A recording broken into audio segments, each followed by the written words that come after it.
ታላቅነት በመጣሁበት ጊዜና አሁንም ያለው ለውጥ የለውም አንድ ነው ማለት አገልግሎቱ ደብር ስለሆነ እኔ ስመጣ ጾመ ድጓ በ40 ጾም ማለት ነው በጌታ ጾም ጾመ ኢየሱስ ጾመ ድጓ ይቆማል እንቆም ነበር እዚህ ማለት ነው ሌሊቱን ሰዓታት ተቆሞ ይታደራል ቀን ደግሞ ቅዳሴው 40 ቀን በሙሉ ይቀደሳል ማለት ነው ሲቀደስ ነበር ያገኘሁት ማለት ነው አሁንም አልተለወጠም እንደዛው እየተገለገለ ነው ሌሊት በሰዓታት ጧት ጀምሮ ሙሉ ቀን እስከ ቅዳሴ ሰዓት በጾመ ድጓ ከዛ ቅዳሴው ደግሞ ይቀጥላል ማለት ነው እስከ 9 ሰዓት በቅዳሴ እንደዚህ ሲገለገል ነው ማለት ነው አዲስ አበባ ሳትታሰብ ሳትመሰረት የካ ደብረ ሳሂል ቅዱስ ሚካኤል ግን ቀደምትነት ያለው ታቦት ነው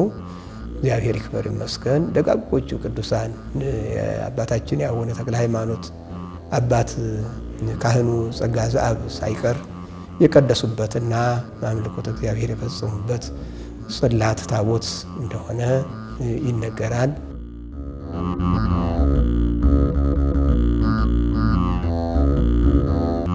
የካ ደብረ ሳሂል ቅዱስ ሚካኤል ከአባቶቻችን እንደተማርነው ከቅዱሳት መጻሕፍት እንዳገኘነው ከቅዱሳን ነገሥታት አብርሃ ወአጽብሃ ጀምሮ ከታቦተ ጽዮን ጋር የነበረውን ታቦተ ሚካኤልን ወደዚህ ወደ የካ ደብረ ሳሂል ቅዱስ ሚካኤል አምጥተው ከላይ ከጥንቱ ዋሻ ሚካኤል የሚባልበት አንስቶ የነበረ ጽላት ነው የቅዱስ ሚካኤል እንዲያውም እንደሚነገረን ያ ታቦት ከሙሴ ያመጣው ነው ከሙሴ ሲያመጣ ጽላቱን የታቦተ ጽዮን ብቻ አይደለም ታቦተ ሚካኤልንም ቃር ከመቀዳማይ መጀመሪያ ያተሰጠው ጽላት ተሰውሮበታል እንደገና ያን አስመሰለ ቀርጻ አምጣ ብሎ ስላለው እግዚአብሔር ያን ሲቀርጽ እንደገና ሁለተኛ ቀርጾ ታቦተ ጽዮንን ቀርጿል በዛው እንደገና ቅዱስ ሚካኤልን ቀርጾታል ብለው ነው የሚነግሩን ሊቃውንት ሲነግሩ ቅዱስ ሚካኤልን ቀርጾ እዛ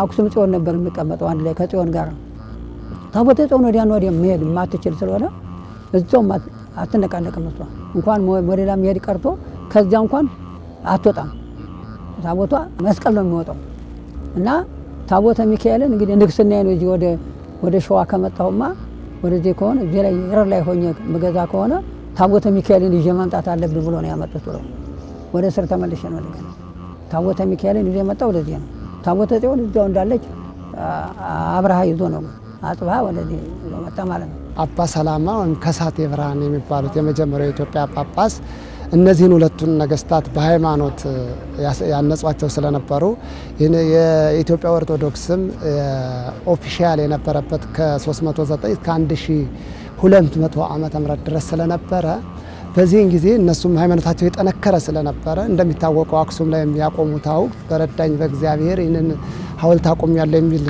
የተጨባጭ የሆነ ቅርስ ስም ስላለን እነዚህ ወንድማማቾች ሲካፈሉ ንጉስ አጽብሃ ወይም ደግሞ ሳይዛና የሚባሉት ወደ ደቡብ ኢትዮጵያ ለማስተዳደር ወደ ደቡብ የረር ተራራ ላይ ሲመጡ ታቦተ ቅዱስ ሚካኤልን የካው ቅዱስ ሚካኤልን ታቦት ማዕቀበ እግዚእ በሚባል ካህን አሸክመው ይዘው መጡ ከዛ በኋላ በአካባቢው ወጥ ድንጋይ በመፈለግ እዚህ ከአዲስ አበባ በሰሜን ምስራቅ ላይ አሁን ደግሞ በጫካ ፕሮጀክት ቤተ መንግስት የሚሰራበት ቦታ ላይ አስፈልፈለው ዘውት የመጡበትን ታቦት አስቀመጡት ይላል መላጣ ጋራ በሚባለው የካ ተራራ ማነው መላጣ ጋራ ይባላል መላጣ ጋራ ይሉታል እንደገና ደግሞ ዋሻ ሚካኤል በዚያ ላይ የብርሃን ምሰሶ ተተክሎ ይታያል ደጋግሞ ነው የታየው ነው ይሉታል የነገሩን ከዚያ በኋላ ታቦተ ሚካኤልን እዚህ አስገባች ላይ ነው ብሎ ወደዚህ አምጥቶ ታቦተ ቅዱስ ሚካኤል እዚህ ዋሻው ነው አስፈልፈለው ከዚህ እንዳስገቡት ነው ዋሻው በጣም ትልቅ እንደሆነ ነው የሚነገረን ከዛ በጣም ወደ ውስጥ የተሰወረ ዋሻ እንዳለ ነው የተደረመሰው ብቻ ቱሪስቶች እንደሚያዩት እሱ ብቻ አይደለም ወደ ውስጥ የተሰወረ ዋሻ ሁሉ እንዳለ ነው አባቶቻችን እንዳለ ሰው ያገቡት እዚያ የሚናገሩት ማለት ነው ይሄ ታሪክ የሚገኘው ውቅሮ አውላል ሁለት ገዳም ውስጥ የሚገኘው የአብርሃና ወአጽብሃ ገርል ላይ በግዕዝ ተጽፎ የሚገኝ ነው። ይህንን ምስክርነት ዋቢነት በማስረገጥ መምህር ይኩኖ አምላክ ረዳ የሚባሉ አባት ማዕዶት መጽሔት ላይ መስከረም 9 1975 ዓ.ም ከገጽ 16 እስከ 22 ድረስ ይህንን መረጃ በማድረግ ይህ ከቅዱስ ሚካኤል ቤተክርስቲያን ከየት ተነስቶ የት እንደመጣ ይህንን ታሪክ አስረድተውናል።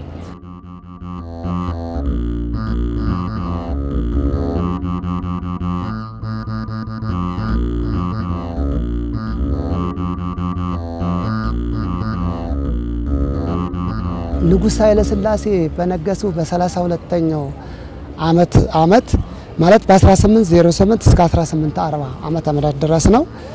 አባ ተስፋ ሚካኤል ወይም ደግሞ በተጸውዖ ስማቸው አባ ፎንቻ የሚባሉት ካህን ከእቲሳ ገዳም እንዳመጡት መልሰው ወደ ነበረበት ዋሻ ተመልሰው እንዳመጡት በ1838 ዓመተ ምህረት ወደ ዋሻው ተመልሶ እንደመጣ የሚያስረዳ የቤተ ክርስቲያን ማስታወሻ አለ። ይህ የሆነበት ምክንያት እንግዲህ ነገስታቱ ቀድሞ በሰሜን ያለው አንዳንድ ጠላት ሲነሳባቸው ታቦተ ጽዮንን እዛው ስለሚሄዱ በደቡብ ደግሞ ያለው ታቦተ ቅዱስ ሚካኤልን እንዲሁ ጠላት እንዳይወስድባቸው ወስደው እዛ እቲሳ ገዳም ውስጥ አስቀምጠው ደብቀው ስለነበረ መልሰው በ1838 ዓመተ ምህረት አሁን እዚህ ከየካ ሚካኤል ደብረ ሳይል ቅዱስ ሚካኤል ቤተክርስቲያን አናት ላይ 4 ኪሎ ሜትር የሚገኘው ዋሻ ይባል እንጂ እንደ ጥንታዊ ቤተክርስቲያን እንደ ላሊበላ አይነት ቤተክርስቲያን ነው። በፊት ለፊት 7 መስኮቶች አሉት፣ በግራና በቀኝ 5 አሉት። እነዚህ ምሳሌዎች አሉ። እያንዳንዱ ስርዓተ ቤተክርስቲያን በጠበቀ መልኩ አሁንም ቅርሱ በአካል የሚገኝና የሚዳሰስ ነው።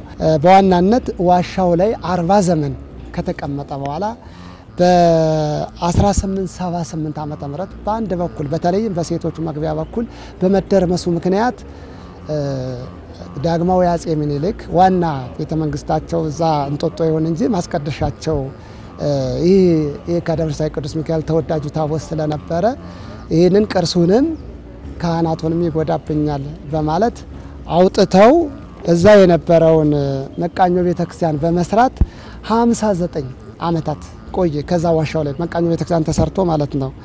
ከዛ አጼ ምኒልክ ቤተ መንግስታቸው ከእንጦጦ ወደ አዲስ አበባ እየሰፋ ሲሄድ ቤተክርስቲያኑም ተወዳጅና ታቦቱም ሰሚ ስለነበረ ህዝበ ክርስቲያኑ ለተሳላሚ ስለራቀ ወደዚህ ወደ ሾላ አሁን ወደሚገኝበት አካባቢ በማምጣት በ1897 ዓመተ ምህረት አምጥተው መቃኞ ቤተክርስቲያን አሰርተው ለ22 ዓመታት ሲቀደስበት ቆይቷል።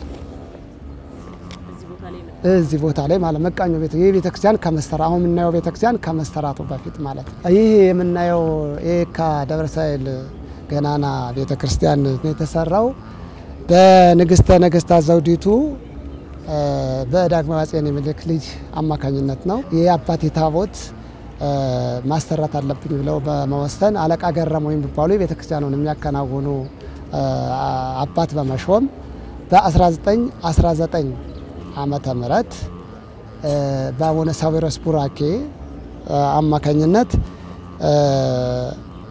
ተባርኮ የምናየው ቤተክርስቲያን ጉልላቱ ሳይቀር በወርቅ ነበር የተሰራ የሚባለው ከሩቅ ሁሉ ይታይ ነበረ። በ1923 ዓመተ ምህረት ቅዳሴ ቤቱ ተከናውኗል ማለት ነው። ያሰሩት ንግስተ ነገስታት ዘውዲቱ የአጼ ምኒልክ የዳግማዊ አጼ ምኒልክ ልጅ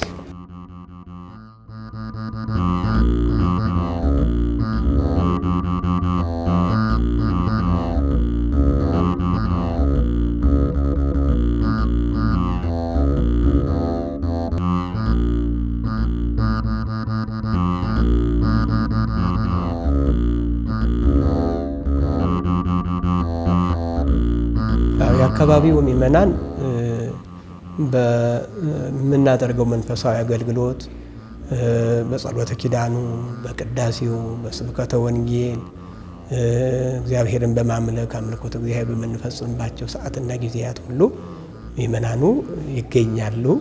አብረውን የጸሎቱ ተሳታፊዎች ናቸው። አብረን እግዚአብሔርን እናመሰግናለን፣ እናመልካለን። ከዚሁ ጋራ በሰበካ ጉባኤ አባልነት የተመዘገቡ ወደ 29000 የሚሆኑ አባወራዎች አሉ። ይህም በቅጽ ተመዝግቦ ያለ ነው፣ በአጥቢያው ማለት ነው። ከዚሁ ጋራ በንስሐ አባቶቻቸው አማካኝነት ትምህርት አበ ነፍስ ይሰጣል።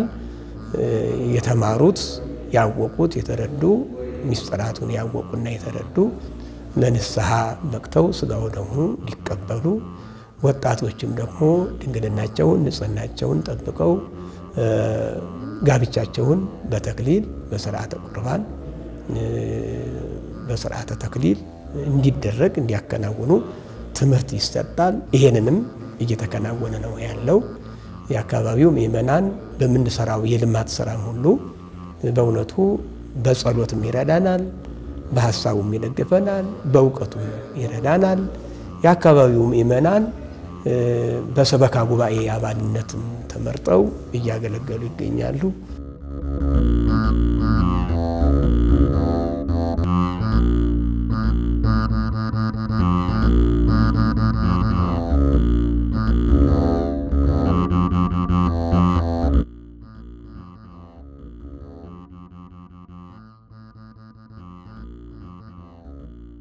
ይህ ደግሞ የምታዩት ኦሜድላ ፓርክ ይባላል። የቃና ዘገሊላ እዚህ ላይ ንጉሱ የሚቀመጥበት ነው። ታቦቱ የሚቀመጥበት ደግሞ የሚቆምበት እዛ ጋ ነው። አጼ ኃይለ ሥላሴ ወደ ውጭ እንደሄዱ በታሪክ ይታወቃል።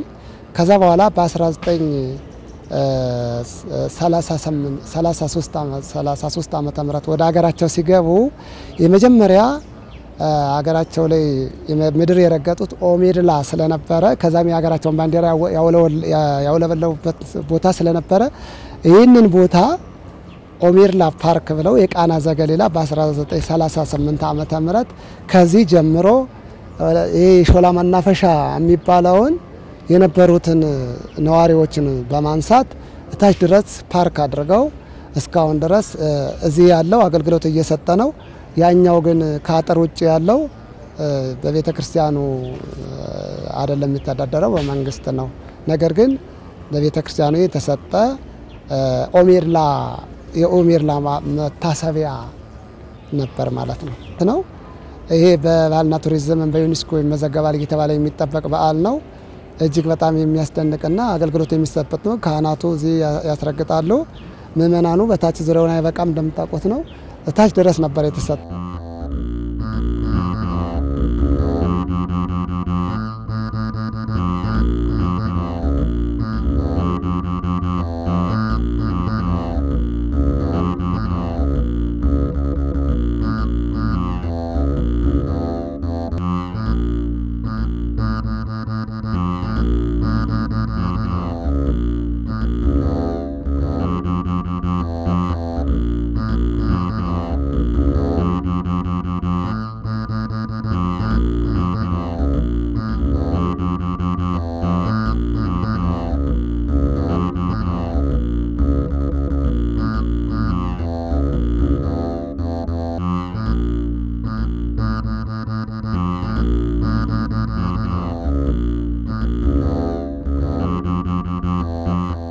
ይህ የምታዩት እንግዲህ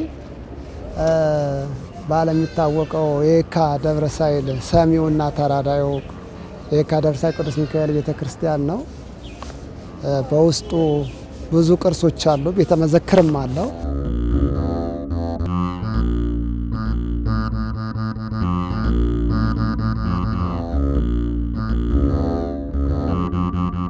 ለፊት የምታዩት አጼ ኃይለ ሥላሴ ያሰሩት የቢሮ ነው። ለቤተ ክርስቲያኑ ቢሮ ሰርቶ ነው ያስረከቡን በ1838 ዓመተ ምህረት ማለት ነው።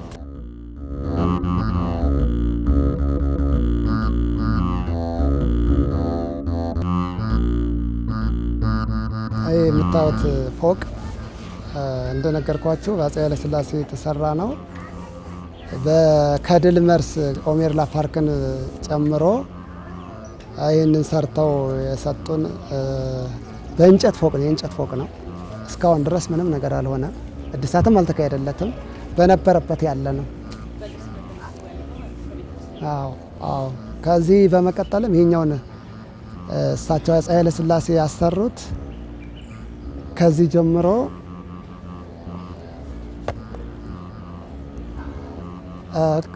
ጀምሮ ላይ ይሄ ዙሪያውን እድሜውንም እሳቸው አፄ ኃይለ ሥላሴ ናቸው ያሰሩት። እድሜውን ዙሪያውን የቆየ ነው። ምንም የተነካካ ነገር የለውም። ቅርስ ነው።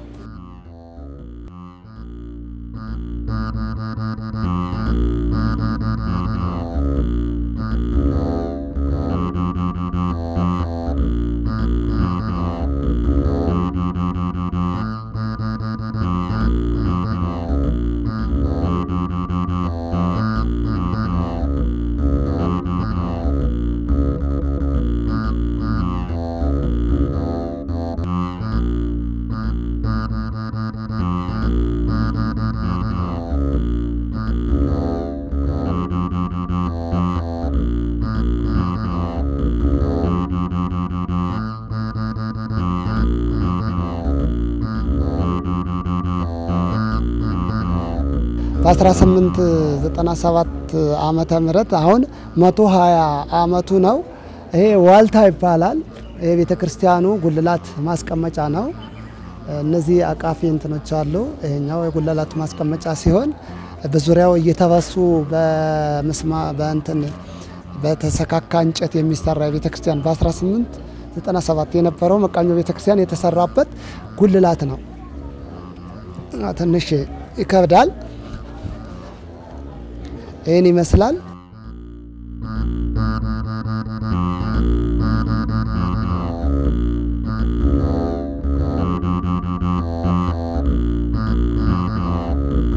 እዚህ 1 ኪሎ ሜትር ላይ ነው። እዚህ ከቤተልሔሙ ጀርባ ተሰርቶ የነበረው ቤተክርስቲያን በዚህ ጉልላት ወይም ደግሞ ዋልታ እንጨቶቹ የሚዋቀሩበት ነበረ።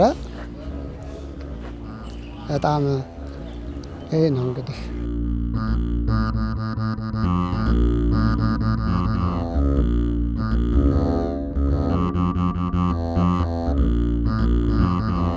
እንደምታዩት ይህ ቤተክርስቲያን ምንም ጥገና ያልተደረገለት እንደተሰራ የነበረ ጥንታዊ የየካ ደብረ ሳህል ቅዱስ ሚካኤል ቤተክርስቲያን ነው። ምንም የተነካካ ነገር የለውም። እነዚህ አምዶቹ ሳይቀር ከአዲስ ዓለም ገዳም የመጡ ናቸው።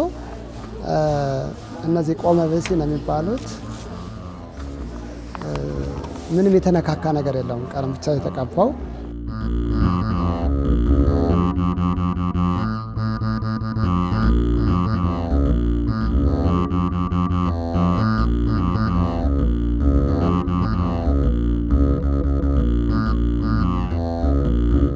ከዚህ በመቀጠል ወደ ውስጥ እንግባና ጥንታዊ ስዕሎችም ስላሉ እነሱን ማየት እንችላለን። አንዳንድ ቅርሶችን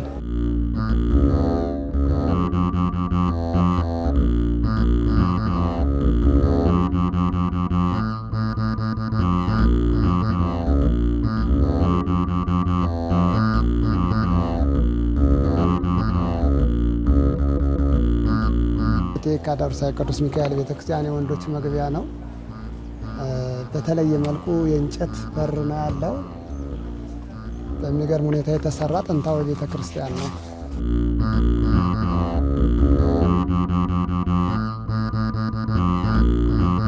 ወደ ቅኔ ማህሌቱ እንገባለን።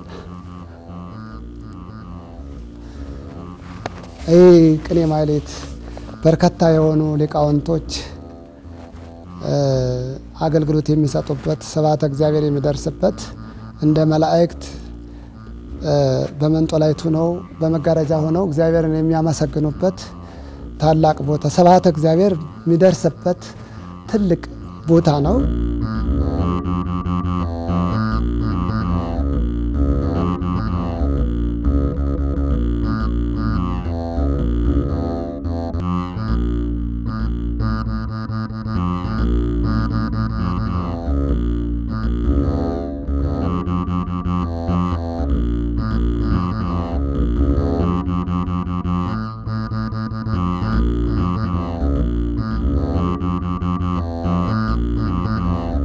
ከዚህ ደግሞ ወደዚህ ስንገባ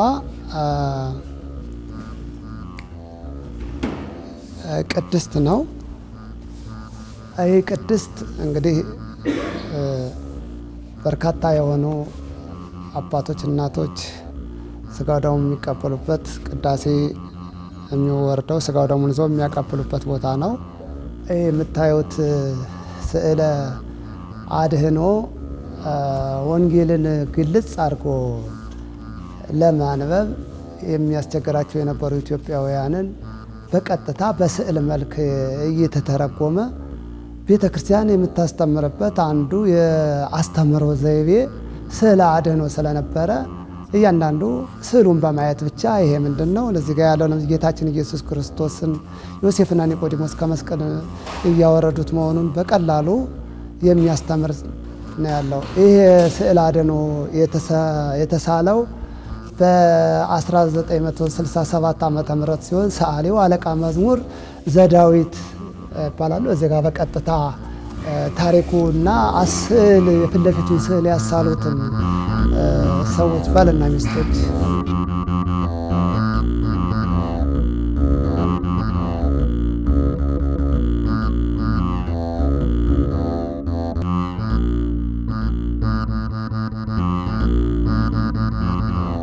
ሰፋ ያለ ቤተ መቅደስ ነው ያለው።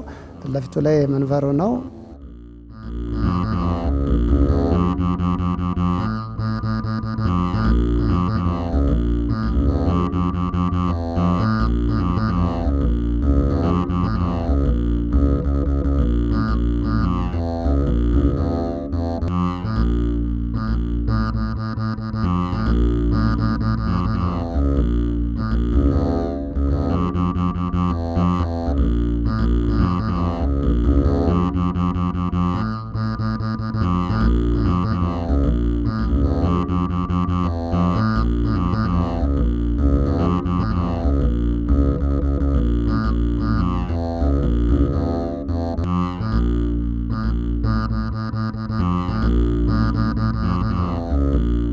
ይሄ የምታዩት ጥንታዊ ዋሻው የካዳርሳይ ቅዱስ ሚካኤል ቤተክርስቲያን የነበረበት ጥንታዊ ዋሻ ነው። እንደዚህ መልኩ በስዕልም አስደግፈው ለታሪክነት በቤተክርስቲያኑ ከዛ የመጣ መሆኑን የሚያስረዳ ስዕል ነው።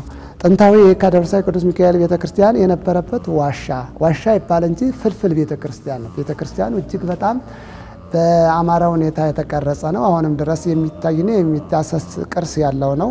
ወደ ውስጥም በርካታ ዋሻዎች እንዳሉ ተመራማሪዎች እስከዚህ እስከ መላጣ ጋራ የሚባለው ድረስ ተመራማሪዎች ብዙ ነገር እንዳለ ነው የሚናገሩት። እስካሁን እንግዲህ ተመራማሪዎችም ተናላሉት።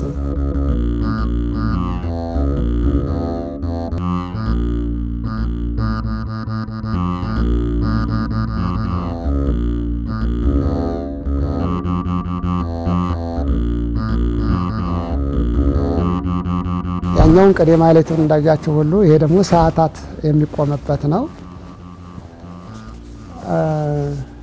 ይህ ሰዓታት አሁን እዚህ ጋር ነው አጋጣሚ ስዕሉ እንደ ቀላል ነገር የሚታይ ስዕል አይደለም። የሚለው ምንድነው?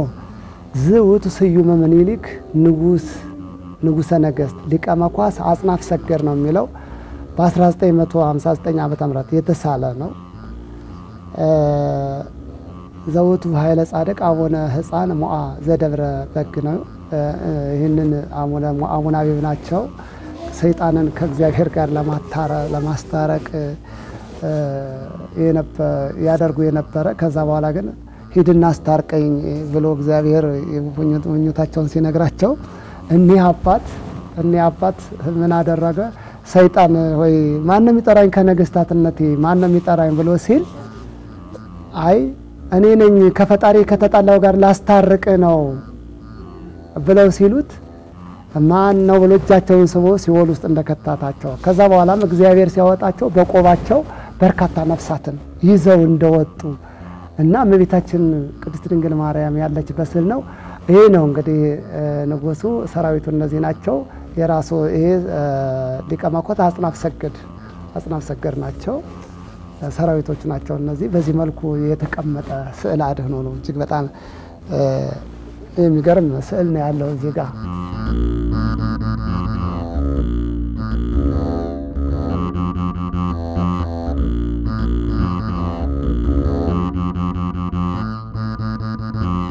ይህ አባቶቻችን ሰዓታት የሚቆሙበት ቦታ ነው። ብዙ አባቶች ሰዓታት ሲቆሙ ቤት አልነበራቸውም ማደሪያ። የሚያድሩት ዛፍ ስር ነበር በድሮ ጊዜ። ስለዚህ እዚህ ይሄ ቦታ በጣም ትልቅ የተቀደሰ ቦታ ነው። ሰዓታቱም ደግሞ እንደሌላው እንደ ደብረ ሊባኖስ እንደ ሌላዎቹ አድባራት ሁሉ ከደብረ ሳይል ቅዱስ ሚካኤል ቤተክርስቲያን ሰዓታት ከዓመት እስከ ዓመት የሚቆምበት ነው። ከዓመት እስከ ዓመት ዳዊት የሚደገምበት፣ ግንዘት የሚደገምበት፣ ፍታተ ስርዓት ጸሎት የሚደረግበት ቤተክርስቲያን ነው። በጣም ጥንታዊ ቤተክርስቲያን ነው። በዋናነት ግን እዚህ ጋር ያለች ስዕል አድኖ የእመቤታችን ቅድስት ድንግል ማርያም ስዕል የጥንታዊ ስዕል ነች። ሰዓሊውን ነበረ ከጊዜ ብዛት አንጻር ነው ስማቸው የለም። እመቤታችንን የሚያመሰግኑ እኔ ሀቤ ኦድንግል እያሉ ካህናቱ ሰዓታት በመንፈቀ ሌሊት የሚጸልዩባትና የሚሰግዱባት ሁሉ መቋሚያቸውን አስቀምጠው እናታችን ቅድስት ድንግል ማርያምን እኔ ሀቤ ኦድንግል እያሉ ለሕዝበ ክርስቲያን ሳይለ ምሕረት እንዲያወርድ እግዚአብሔር የሚጸልዩባት ስዕል አድኖ በርካታ ዓመታት ቤተክርስቲያኑ ከመመስረቱ ጀምሮ የነበረች ስዕል አድኖ ነች። እንደምታዩት ቤተክርስቲያኑ ወደ ላይ ያለው በዚህ መልኩ በተቀረጸው መልኩ ነው ጣራው የተሰራው። ውስጡ እንጨት ነው። በዚህ መልክ ነው እንደተሰራ ነው የሚያሳየው። በላዩ ላይ እንትኑን ለጥፈውበታል የነበረውን ለማሳየት። ልክ እንደዚህ ሆኖ ነው የተሰራ ቤተክርስቲያን ነው። ጥንታዊ ቤተክርስቲያን ነው። ኦልሞስት ምንም ነገር የተደረገለት ነገር አንዳች ነገር የለም።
እንግዲህ የካ ደብረ ሳይል ቅዱስ ሚካኤል ቤተክርስቲያን ታሪኩ ከላይ ጀምሮ ነው። የመጀመሪያው የአዲስ አበባ የቀብር ቦታ የነበረ መሆኑንም ቅድም ገልጸናል። አሁን ደግሞ ክቡር ነጋደራስ ገብረ እግዚአብሔር ደስታ የሚባሉት መቃብራቸው እዚህ ያለ የመጀመሪያው ሐኪም በኢትዮጵያ የሐኪም ወርቅነህ ቀብርም አለ እዚሁ ቦታ ላይ ቤት አለ እዛ።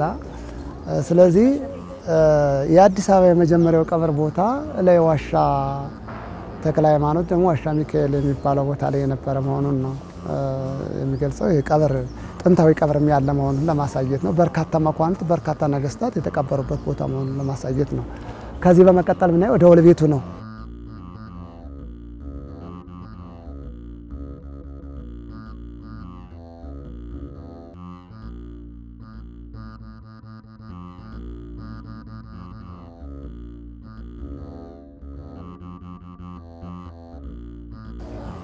ይህ ደወል ቤት የምታዩት ሁለት ፎቅ አለው። የአጼ ኃይለ ሥላሴ ባለቤት እቴጌ መነን ናቸው ያሰሩት። እዛው ላይ የተጻፈበት ስዕል አለ። ፎቁ በእንጨት የተሰራ ነው። ደወሎቹም ሁለት ደወሎች አሉ። ትልቅና ትንሽ ደወሎች አሉ።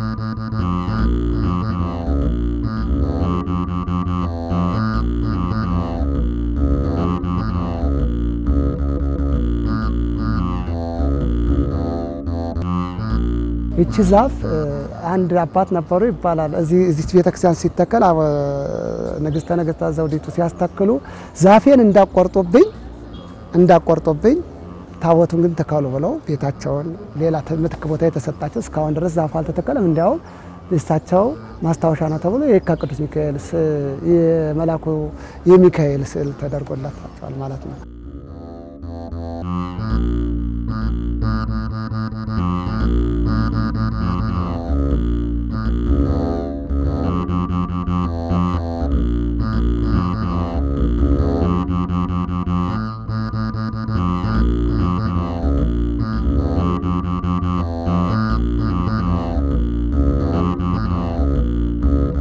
እግዚአብሔር ቢፈቅድ ወደፊት ብንኖር ሀገራችንን ጽኑ ሰላም ያደርግልን ምእመናንን አውሎ ያግባልንና በዚህ በየካ ደብረ ሳይል ቅዱስ ሚካኤል ወደ እንግሊዝ ኤምባሲ በሚያስኬደው መንገድ ዳር ላይ የራሱ የቅዱስ ሚካኤል የጠበል ቦታ አለው።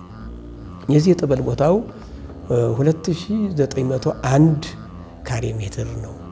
ታዲያ ይሄንን ወደ በፓርክ ነበር ተመዝግቦ የነበረው።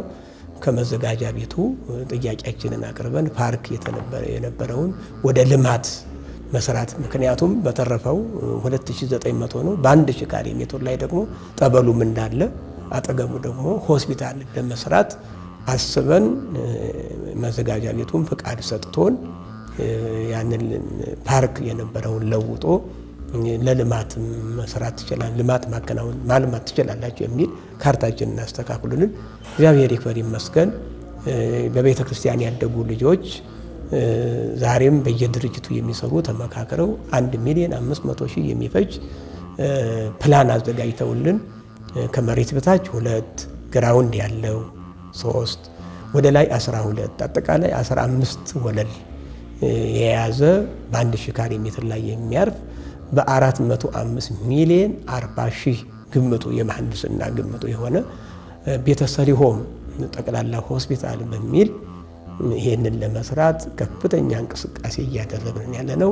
ለአዲስ አበባ ከተማ የመሬት አስተዳደርና የቁጥጥር የፈቃድና ቁጥጥር ባለስልጣን አቅርበን ፈቃዱን አግኝተን በዚህ ዓመት አሁን እኛም ደግሞ ስራውን ለማስጀመር ምእመናኑን እያስተባበርን ያለ የገቢ መርሃ ግብር እያከናወን ገቢ እያሰባሰብን ያለነው። በመላ ዓለም ያሉ ክርስቲያኖች እንዲያግዙን በዚሁ ማህበረ ቅዱሳን ቴሌቪዥን መርሃ ግብር መልእክቱ እንዲተላለፍልን አሳስባለሁ። የእግዚአብሔር ሰላም ከሁላችን ጋር ይሁን። ሀገራችንን ኢትዮጵያን ሰላም ያደርግልን። አመሰግናለሁ።